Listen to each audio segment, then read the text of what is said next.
Good morning. It's Monday, the 20th of November, and this is Govindraj Ethiraj based in Mumbai, India's financial capital, but in transit right now. No, I'm not or was not at the World Cup finals in Ahmedabad.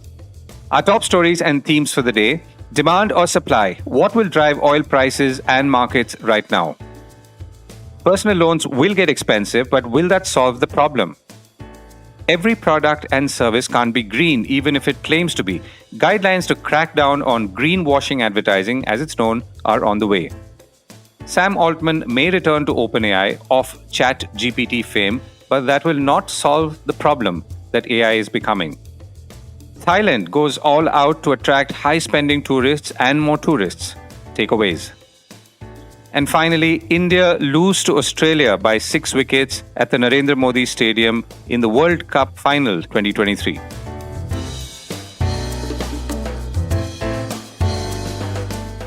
This is a core report with Govindraj Ethiraj.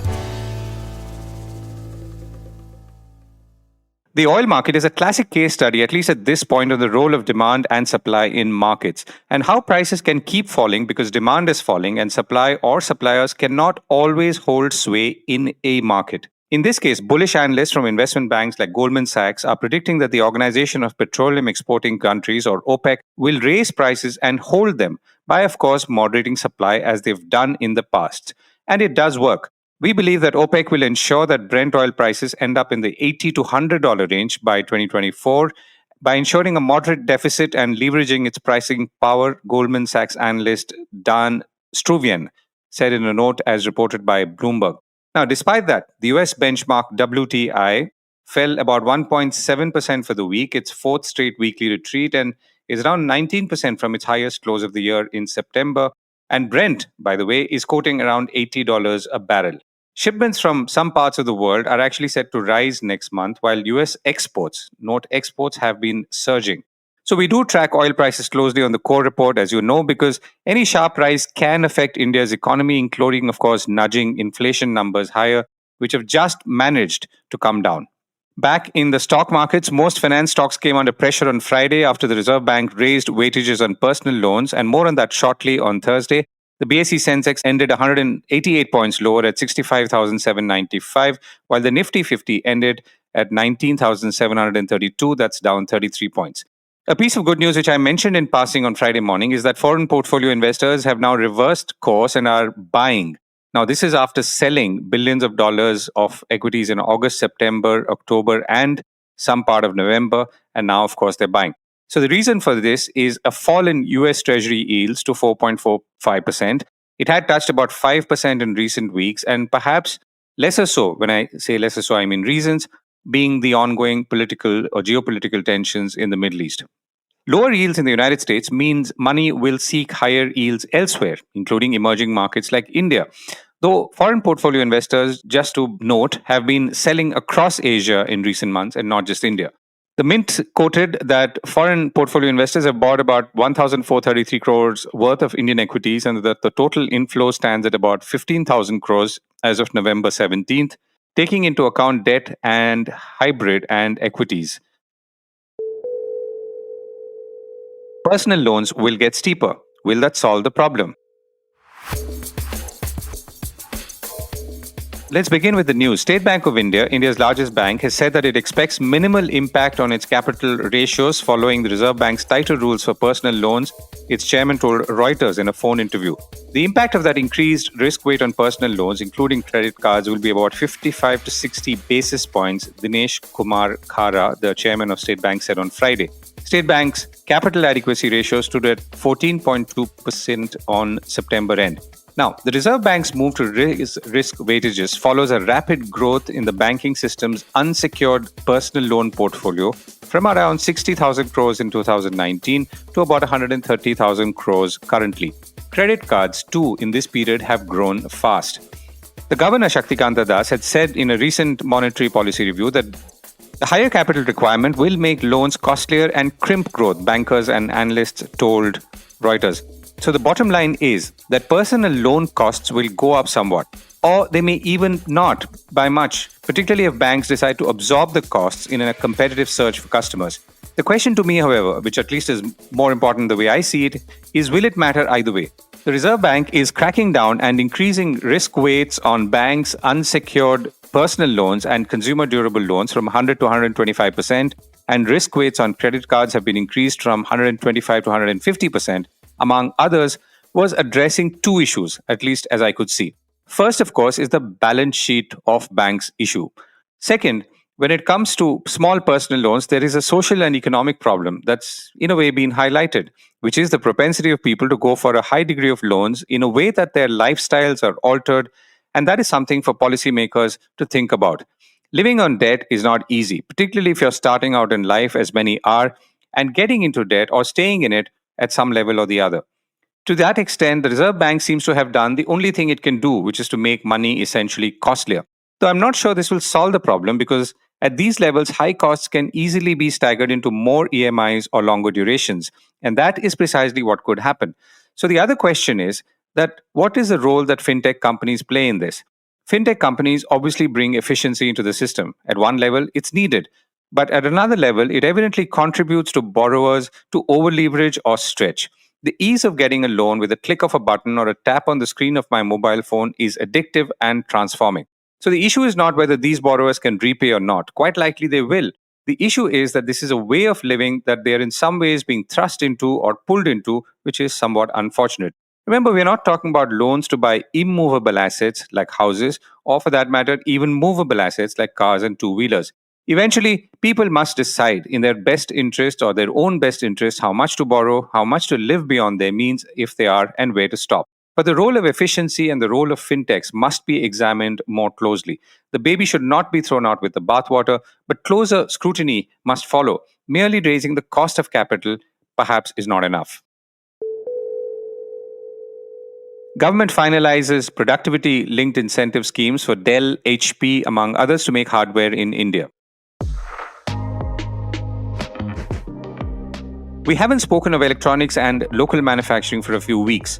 One reason is the flip flop we saw, which alternated between banning imports of laptops to then monitoring them in a funny sequence of events, which was quite unnecessary and could have been better thought through. Anyway, the government has now approved investment by 27 companies, including Dell, HP, and Foxconn, under its $2 billion incentive scheme to manufacture IT hardware domestically, according to Reuters. Information Technology Minister Ashwini Vaishnaw said the companies are expected to invest about $360 million collectively and create about 50,000 jobs. Approvals have also been granted to domestic manufacturers like Dixon Technologies and VVDN, the minister said. So in May, the government had doubled the value of the incentive scheme to really push domestic production of laptops and tablets, following a lukewarm response to the previous program, Reuters said. India is targeting an annual output worth about $300 billion in the global electronic supply chain by 2026. Greenwashing, here we come. A surprisingly large number of products and services make some kind of green promise in their advertising. This is called greenwashing and broadly refers to false, deceptive, misleading environment claims about products, services, processes, brands, or operations as a whole, or claims that omit or hide information to give the impression they are less harmful or more beneficial to the environment than they really are. This is now important because consumers are obviously not just attracted to green promises and pledges, but also end up or might be attracted to pay premiums or are increasingly willing to pay those premiums. India's Advertising Standards Council of India, ASCI, has come out with a draft of guidelines to lead to final guidelines on what advertisers can and cannot say when making a green promise. The move could not, of course, have been more timely. The draft guidelines, for instance, say that comparative claims like greener or friendlier should be justified or can be justified. Importantly, the draft says environmental claims must be based on the full life cycle of the advertised product or service unless it states otherwise and must make clear the limits of the life cycle. It also says that unless clear from context, an environmental claim should specify whether it refers to the product, the product's packaging, a service, or just to a portion of the product, package, or service. And then there is much more. I reached out to Manisha Kapoor, CEO of the ASCI, or the Advertising Standards Council of India, and I began by asking her what prompted these guidelines at this point. We have been kind of thinking about these guidelines for a while now, in general, if you see consumer trends and the way consumers are putting their money behind brands that are promising green, we want to make sure that the brands also kind of earn that trust, and that it's a very important kind of issue for the planet. And therefore, we do not want consumers to kind of feel betrayed by putting their trust in brands that may be misleading them into thinking they are greener than they actually are. So this is something which obviously has been developing as a trend for the last, I would say, maybe even several years. But now we see that brands are pretty active in terms of talking about their green credentials in advertising. And therefore, we felt that this was an issue that needed to be investigated.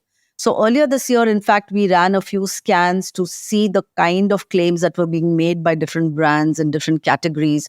And, based on that, what's happening globally, we put together a task force to kind of look at some of these use cases. And through the working of that task force, eventually have put out these guidelines for consultation.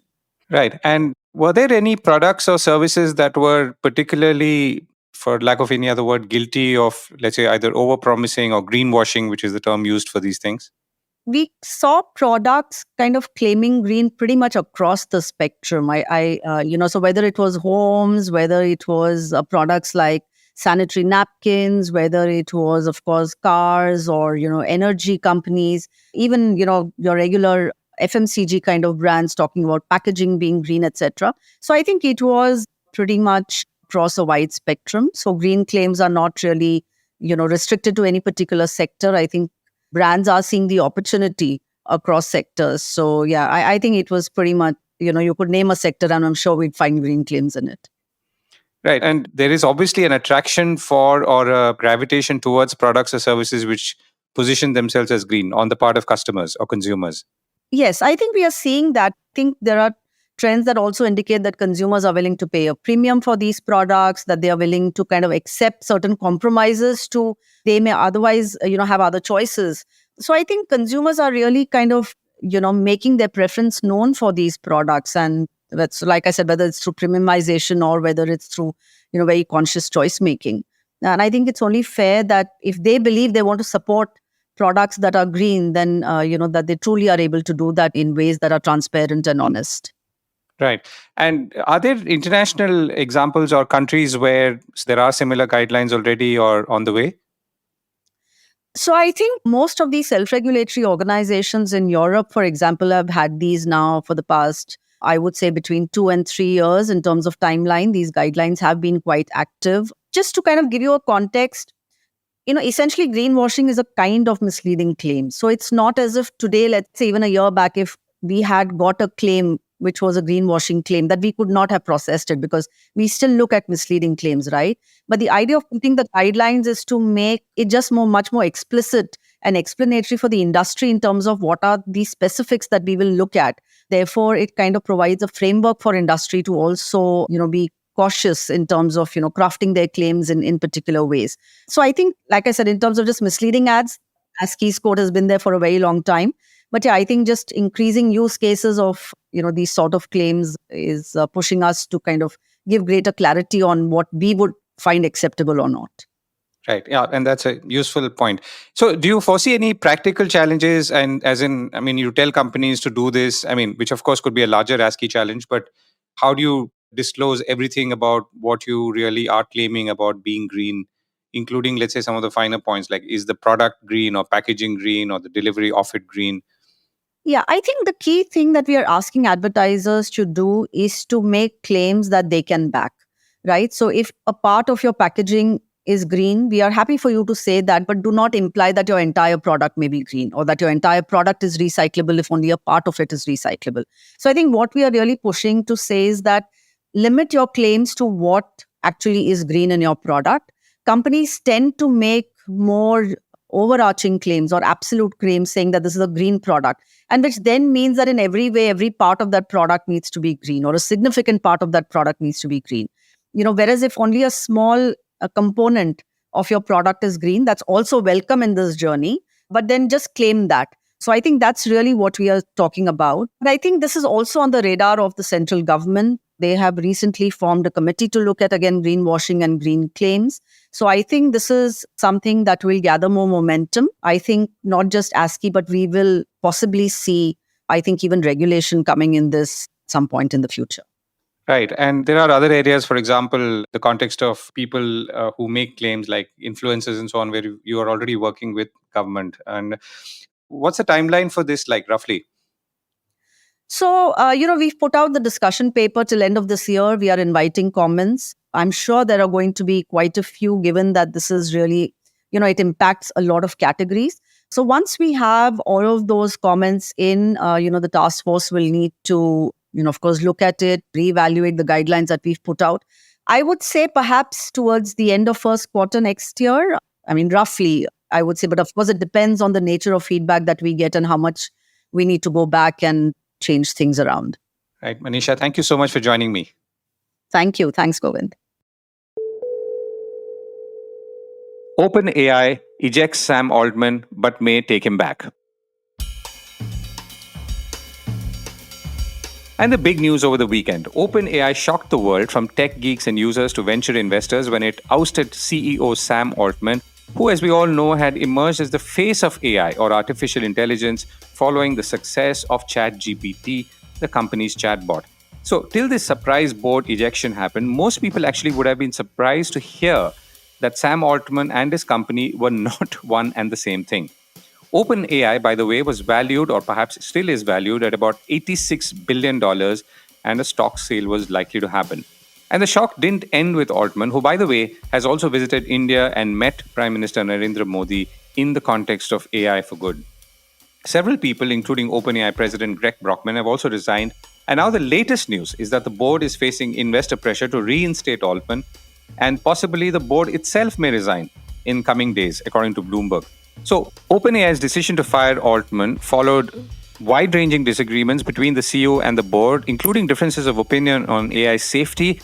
And that's important, and I'm coming to that. The speed of development of technology and the commercialization of the company, Bloomberg reported. Altman's ambitions may have also played a role. He's been looking to raise tens of billions of dollars from Middle Eastern sovereign wealth funds to create an AI chip startup, according to a person with knowledge of that proposal who told Bloomberg. Altman was also quoting SoftBank Group chairman Masayoshi Son for a multi-billion-dollar investment in a new company to make AI-oriented hardware in partnership with former Apple designer Johnny Ive. So the board may have been put off by Altman raising funds off OpenAI's name and these new companies not sharing the same governance model as OpenAI, according to Bloomberg again. Despite being OpenAI's biggest backer by far, Microsoft apparently only had a few minutes of advance notice about Altman's firing. And Microsoft CEO Satya Nadella was apparently blindsided by the board's decision and has been in touch with Altman and pledged to support him in whatever steps he takes next. Nadella said in a blog post that they had a long-term agreement with OpenAI with full access to everything they need to deliver on their innovation agenda and an exciting product roadmap. So whichever way this goes, the importance of AI cannot be underestimated or re-emphasized. Whether Altman returns or starts something else, which could be similar, possibly independently or otherwise, the fact is that the world is seeing the worst side of AI already. Think deepfakes on your phone to start with, and is still grappling with, and I mean the world at large, on how to address it or control it. Now, when I say this, I obviously refer to how it's impacting people and human beings and not so much organizations and enterprises who might be able to reap much more, particularly on the back end. Now, either ways, this is a dangerous place to be in and calls for leadership and statesmanship by companies that hold or innovate on AI, as well as regulators and public policy makers. To that extent, the sudden ouster of Sam Altman is a good flag, red or otherwise. Thailand ups the ante again. Indian tourists are in for another set of deals, but in Thailand. After offering free visa on arrivals to Indians, Thailand is now lining up hundreds of cultural and sporting events and may waive visa requirements for travelers from more European countries as it works to induce holidaymakers to spend more and stay longer, according to Bloomberg. There will be about 3,000 events like music concerts, marathons, and the other cultural festivities organized through to next year to draw tourists, the government said. Prime Minister Srettha Thavisin, who became Prime Minister in August, has identified tourism as a quick win to accelerate Thailand's economic growth. His administration has temporarily waived visa requirements for travelers from Russia, China, Kazakhstan, India, and Taiwan. and ordered airlines to add more routes while streamlining airport operations to cut waiting time for visitors. It also wants to allow nightlife entertainment venues in some areas of Bangkok, Phuket, and Chiang Mai and Chonburi to operate until 4 a.m. starting next month. So now this is only partly about Thailand. It's also about what it takes and what perhaps it's required to attract more tourists and how governments, in this case Thailand, are going all out.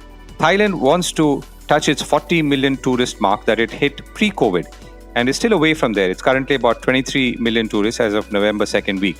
But Thailand is also worried about lower spends and wants to incentivize tourists to spend more.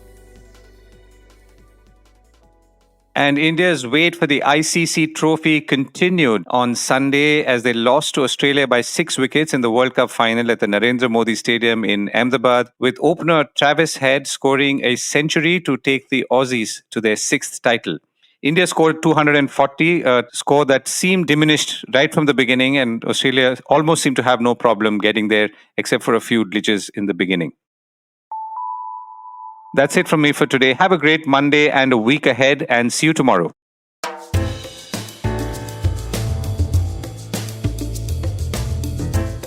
This was the Core Report with me, Govindraj Ethiraj. Do stay connected with more of our coverage at the Core. You can check out our website or sign up to our newsletter at www.thecore.in. That is www.thecore.in, or follow us on LinkedIn, Twitter, and Facebook as well. Now, we would love your feedback on how we can make business more interesting and relevant to you, including our reporting on India's vibrant manufacturing sector. Write to us at feedback@thecore.in. Thank you for listening.